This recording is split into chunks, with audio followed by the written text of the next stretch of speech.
मोदी जी ने इतना बड़ा डिसीजन ले लिया, लेकिन उनको अनुमान नहीं था।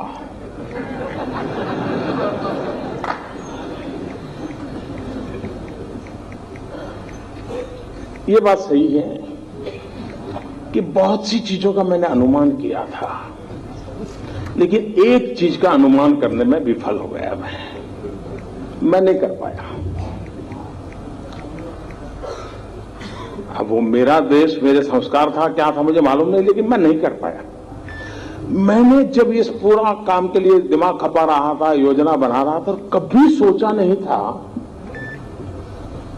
कि देश के राजनेता कुछ और कुछ राजनीतिक दल हिम्मत के साथ बेईमानों के साथ खड़े हो जाएंगे।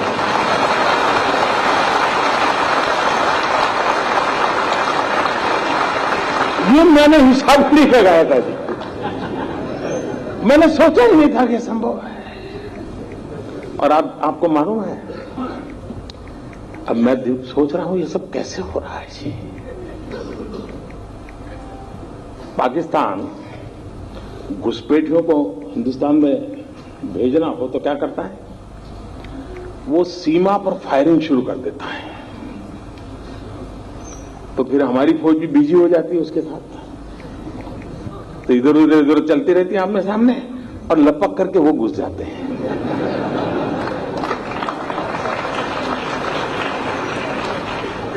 उनको कवर मिल जाता है बेईमानों।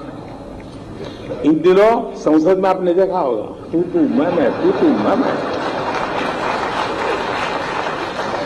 तो इन लोगों को पीछे से, मुझे अब समझ आया ये होलना किसकी भलाई के लिए किया जा रहा है।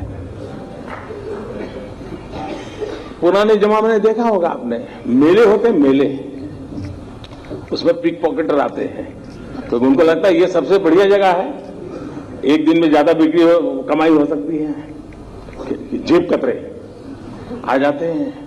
लेकिन वो बड़े चालाक होते हैं जी। वो जेब कतरा जेब काटेगा तो उसका जो साथी दूर खड़ा है उसको पता चलता है अब काम हो गया, तो उधर की तरफ दौड़ता है, ये चोर भाग रहा है, चोर भाग रहा है, तो पुलिस सब वहां भागेगी और वो जेब कतरा आराम से उधर से निकल जाएगा।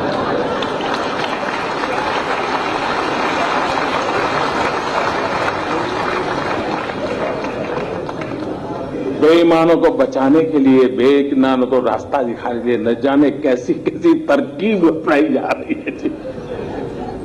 लेकिन भाइयों बहनों, ये देश देखिए, दुनिया को इस बात को समझना होगा, जनता को कष्ट कम नहीं हुआ है जी। बहुत तकलीफ झेली है, कभी सोची नहीं इतनी तकलीफ झेली है जी।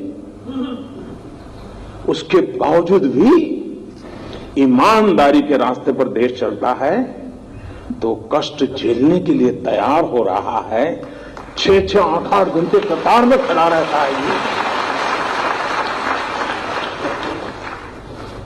इतनी तकलीफ के बावजूद भी जब मुंह में उंगली डाल करके पूछा जाता है, फिर आखिर में कहता है नहीं, लेकिन किया तो अच्छा है।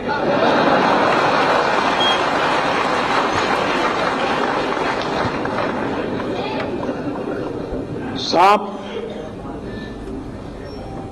मैं देश के राजनेताओं को कहना चाहता हूं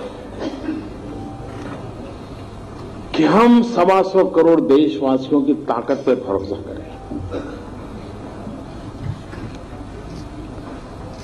ऐसा सद्भाग्य नहीं मिल सकता है कि जहां 125 करोड़ देशवासी अपने स्वार्थ के लिए नहीं, कहीं कुछ मिलता और कतार में खड़ा रहे हो तो अलग बात है, ये तो भाई देश का भला हो, कष्ट झेलूंगा, ऐसा साहब दुनिया में कहीं संभव नहीं होगा जी। इन 125 करोड़ देशवासियों को जितना नमन करे उतना कम है जी, जितना नमन करे उतना कम है। और जब जनता जनार्दन तो स्वयं ईश्वर का ही अवतार होता है, और जनता जनार्दन के आशीर्वाद मतलब ईश्वर के आशीर्वाद होते हैं, और जिस सत्य के काम में ईश्वर के आशीर्वाद होते हैं वो सत्य कभी भी ओझल नहीं हो सकता। वो सत्य उजागर के ही रहता है, वो परिवर्तन ला करके ही रहता है। और कुछ लोग विरोध करने में इतना अपना संतुलन खो देते हैं,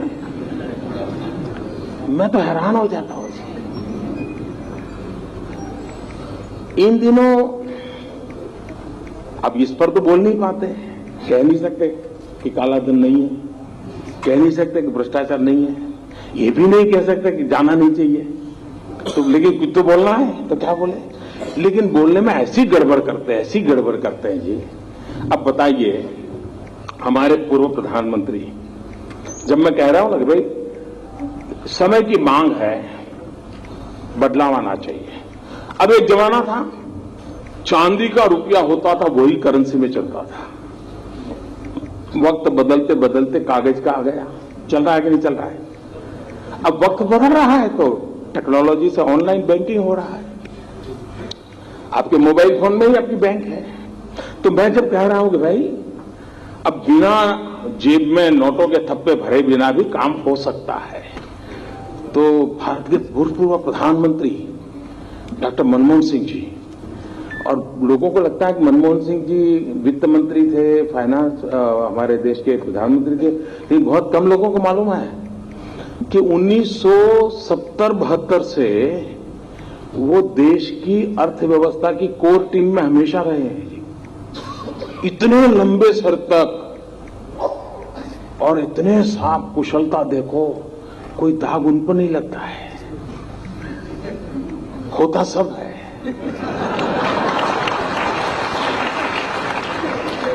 उन्होंने अभी ऐसा कहा, जब मैं कैशलेस की बात करता हूं, उन्होंने कहा कि जिस देश में 50% लोग गरीब हो, वहां ये टेक्नोलॉजी वगैरह कैसे हो सकता है।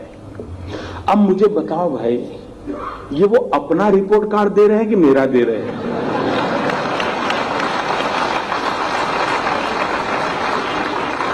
ये 50% गरीबी, ये विरासत किसकी मैं झेल रहा हूं जी?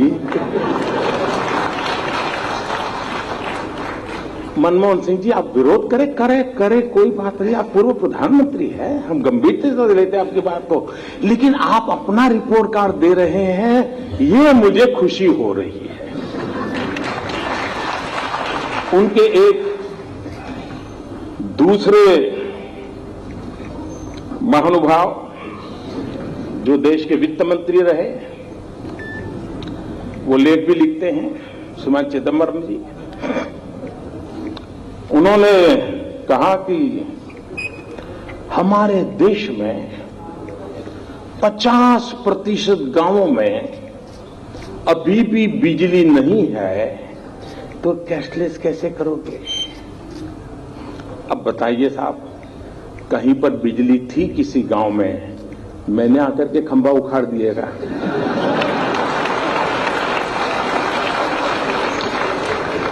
क्या मैंने आकर के तार काट दिया क्या? मतलब चिदम्बरम जी, 2014 में तो आप कहते थे कि हमने इतना विकास किया है, काशी में मोदी की जमानत जब्त होनी चाहिए। अब कहते हैं 50% गांव अंधेरे में डूबे पड़े हैं। ये मोदी का विरोध करने में, ये देखिए साहब, ये काशी का बच्चा है,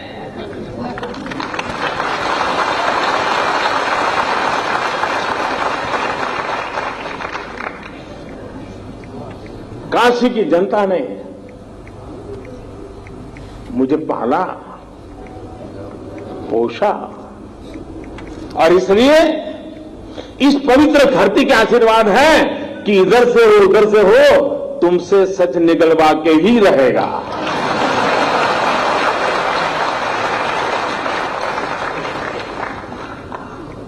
उनके एक युवा नेता हैं, अभी भाषण सीख रहे हैं, ऐसे करते वो भी ऐसे करें।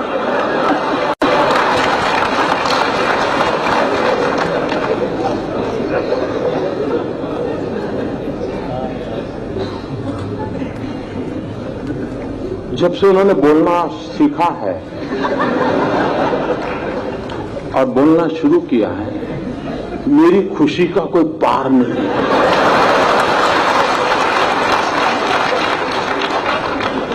दो 2009 में पता ही नहीं चलता था कि भाई इस पैकेट के अंदर क्या है, पता ही नहीं चलता था।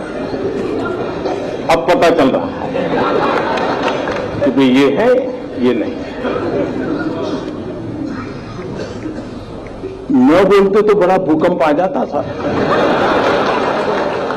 और देश को इतना बड़ा भूकंप झेलना पड़ता, ये देश 10 साल तक उभर नहीं सकता था। लेकिन अच्छा हुआ कि बोलना शुरू हो गया तो पता चल रहा है भूकंप की संभावना बची नहीं, क्योंकि देश की जनता समझ गई। जी, इन्होंने बड़ा मजेदार कहा। उन्होंने कहा जिस देश में 60% लोग अनपढ़ हो, वहां मोदी ऑनलाइन बैंकिंग की बात कैसे कर सकता है? मुझे बताइए साहब, कोई पढ़ा लिखा था क्या? मैंने कोई जादू टोना किया कि वो अनपढ़ हो गया? ये 60% अनपढ़ थे। ये रिपोर्ट कार्ड आपने किसका दिया जी, जरा बताओ तो। भाइयों बहनों, ये क्या कर रहे हैं उनको भी समझ नहीं है जी। लेकिन अच्छा है, किसी का काला धन खुल रहा है तो किसी का काला मन खुल रहा है जी।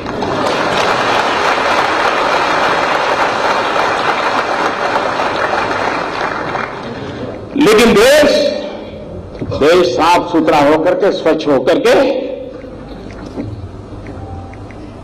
सोने की तरह तप करके निकलेगा, इस विश्वास के साथ में लगा।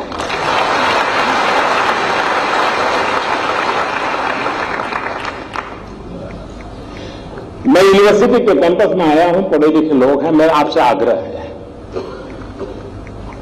मेरी बीएचयू के सभी नौजवानों से आग्रह है, जो इस सभागृह में होंगे, जो बाहर होंगे, सबसे आग्रह है, और भूतपूर्व विद्यार्थियों से भी आग्रह है मेरा।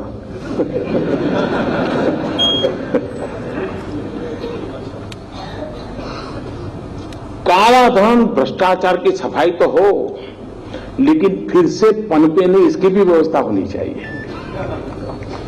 इसमें मुझे आपकी मदद चाहिए, पढ़े लिखे नौजवानों की, और वो मदद चाहिए कि हम ऑनलाइन बैंकिंग की और लोगों को तैयार करें।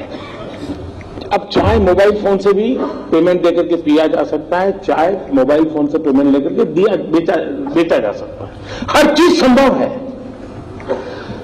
आपके मोबाइल फोन में ही आपकी बैंक है, अगर आपका बैंक में खाता है, आप आराम से उसको ऐप को डाउनलोड करके कारोबार चला सकते हैं। हम जितना ज्यादा ये करेंगे, ये नोटों का खेल बंद होना शुरू हो जाएगा। और इसलिए भ्रष्टाचार, काले धन के खिलाफ की लड़ाई हमको जीतनी है। जाली नोट, उसको तो 8 नवंबर को ही उसको दफना दिया गया। आतंकवाद, नक्सलवाद, माओवाद, नॉर्थ ईस्ट में इंसर्जेंसी, सारा कारोबार एक झटके में चौपट हो गया। बहुत बड़ी मात्रा में नक्सल लोग आजकल सरेंडर करने लगे हैं, क्योंकि खिलाएगा कौन? पुरानी नोट तो चलती नहीं है। भाइयों बहनों, कुछ निर्णय ऐसे होते हैं कि जो समाज जीवन में एक बहुत बड़ा बदलाव लाते हैं,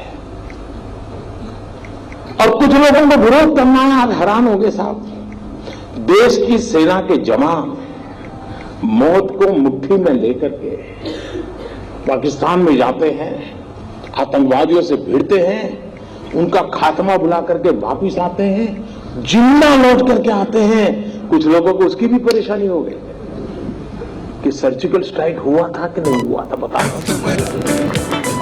फिर उनको लगा कि देश का मिजाज अलग है, तो फिर ठीक हो गए। देश की इंस्टीट्यूशंस को इस प्रकार से माहौल बनाना कितना शोभा देता है क्या। लेकिन मुझे विश्वास है मेरे प्यारे भाइयों बहनों, और काशी की धरती पर से मुझे जो आशीर्वाद मिले हैं, नई ताकत मिली है, मुझे विश्वास है कि देश